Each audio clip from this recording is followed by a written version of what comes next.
मोदी सरकार 3.0 के पहले बजट में बीजेपी के संकल्प पत्र की झलक दिखाई दे सकती है। लोकसभा चुनाव में बीजेपी ने मोदी की गारंटी के साथ अपना संकल्प पत्र जारी किया था।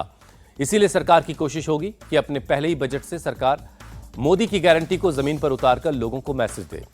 मोदी सरकार 3.0 में महिला, गरीब, युवा, किसान और टैक्सपेयर को कोई बड़ी सौगात मिल सकती है। ऐसे में अब सबकी निगाहें वित्त मंत्री निर्मला सीतारमण पर हैं, जो आज लगातार 7वीं बार बजट पेश करने वाली हैं। उनके पिटारे में क्या होगा, इसका 140 करोड़ लोगों को इंतजार है।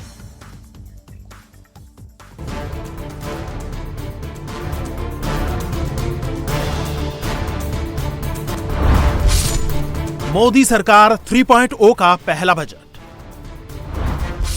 मोदी का संकल्प, निर्मला ताई करेंगी पूरा। मोदी सरकार में कितना होगा आम आदमी का फायदा।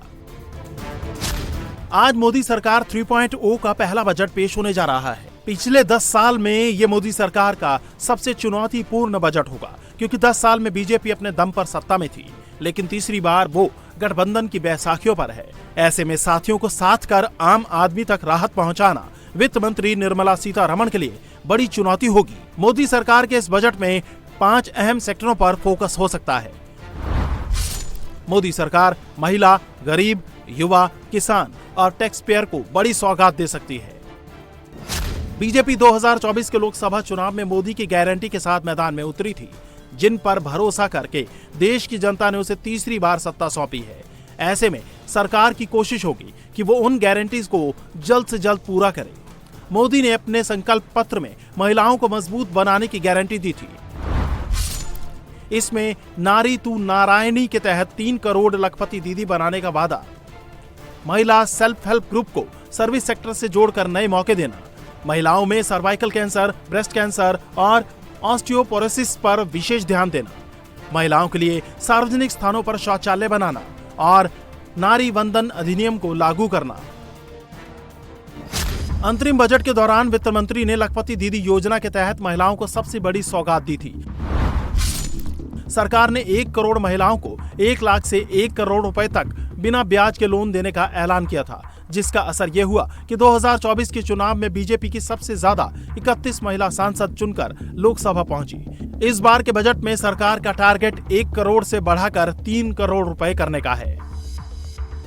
मोदी सरकार 3.0 में गरीब और मध्यम वर्ग पर भी खास फोकस हो सकता है।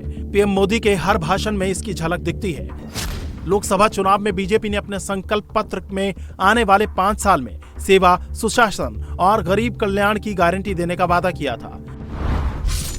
इसमें मुफ्त राशन, पानी, गैस कनेक्शन और पीएम सूर्य घर योजना से 0 बिजली बिल, आयुष्मान भारत से 5 लाख रुपए तक का मुफ्त इलाज जारी रखा, स्वास्थ्य सेवाओं का विस्तार, 70 साल से ऊपर के बुजुर्गों को मुफ्त इलाज, गरीबों को पीएम आवास योजना का लाभ, मध्यम वर्ग परिवारों के लिए पक्के घर बनाकर देना और ब्याज में छूट शामिल है। वित्त मंत्री आज एक बार फिर गरीब और मध्यम वर्ग के लिए बड़ा तोहफा दे सकती हैं। 2018 में लागू की गई आयुष्मान योजना में अब तक 30 करोड़ आयुष्मान कार्ड बन चुके हैं, जिनमें से 5 करोड़ से ज्यादा लोगों ने 66,000 करोड़ से ज्यादा का मुफ्त इलाज कराया है। इस योजना से मोदी सरकार सीधे जनता से कनेक्ट हो रही है। इस बार के बजट में सरकार इसकी लिमिट बढ़ाकर 5 से 10 लाख कर सकती है। वहीं मुफ्त राशन की बात करें तो पीएम मोदी ने चुनाव प्रचार के दौरान वादा किया था कि वो हर गरीब को भरपेट अनाज देंगे। वित्त मंत्री निर्मला सीतारमण चुनाव से पहले ही मुफ्त राशन योजना पर हर साल 2.13 लाख करोड़ रुपए खर्च करने का वादा कर चुकी है। इसके तहत 80 करोड़ लोगों को 5 किलो मुफ्त राशन मिलता है। इस योजना से बीजेपी का यूपी को छोड़कर सभी राज्यों में वोट बैंक बढ़ा है। उम्मीद है कि इस बार सरकार मुफ्त राशन योजना में कुछ और अनाज या खाने पीने की दूसरी चीजों को जोड़ सकती है। वहीं बीजेपी हर गरीब के सिर पर छत देने के वादे को संकल्प पत्र में लेकर आई थी। मोदी सरकार 3.0 में सरकार इस वादे पर कायम रह सकती है। अंतरिम बजट के दौरान वित्त मंत्री निर्मला सीतारमण ने बताया था कि साल 2015 से लेकर अब तक 2.5 करोड़ लोगों को पक्के मकान बनाकर दिए जा चुके हैं। इस योजना से करीब 20 करोड़ लोग अपने घर में रह रहे हैं। सरकार इस बार बजट में इसे 1,30,000 से बढ़ाकर 2 लाख तक कर सकती है। वहीं मध्यम वर्ग को हर महीने लगने वाले बिजली के बिल के करंट को मोदी सरकार इस बार बजट में कम कर सकती है। पीएम सूर्य घर मुफ्त बिजली योजना के तहत आम आदमी को बड़ी राहत दे सकते हैं। सरकार ने अंतरिम बजट में सोलर एनर्जी पर खासा जोर दिया था। इस योजना से सरकार विपक्ष की मुफ्त बिजली स्कीम को काउंटर कर सकती है। इस योजना में सोलर पैनल लगाने वाले घरों में 300 यूनिट तक बिल नहीं आएगा। मोदी सरकार 2.0 में जिस वर्ग की सबसे ज्यादा नाराजगी झेलनी पड़ी है वो है किसान। पीएम मोदी की लाख कोशिशों के बाद भी देश के अन्नदाता मोदी सरकार से नाराज हैं।